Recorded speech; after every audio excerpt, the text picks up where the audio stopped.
નમસ્તે દર્શક મિત્રો, મારું ભાવેણા ચેનલમાં આપનું હાર્દિક સ્વાગત છે. ભાવનગરની સમરસ ગર્લ્સ હોસ્ટેલમાં દૂષિત ભોજનના મામલે વિરોધ પ્રદર્શન કરવામાં આવ્યું હતું. ભાવનગરની સમરસ ગર્લ્સ હોસ્ટેલમાં ખાસ કરીને ભોજનમાં જીવજંતુ આવતા હોવાની ફરિયાદ ઉઠી છે.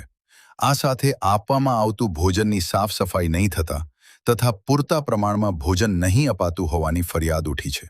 આ ઉપરાંત વિદ્યાર્થિનીઓની સુરક્ષા વગેરે પ્રશ્નોને લઈ એબીવીપી દ્વારા વિરોધ પ્રદર્શન કરવામાં આવ્યું. અહેવાલ હર્ષભાઈ રાવલ, ભાવનગર.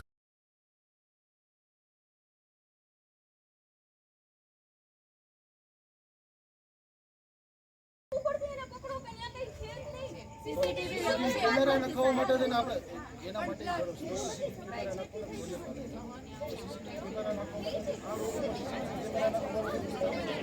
તમારી સાથે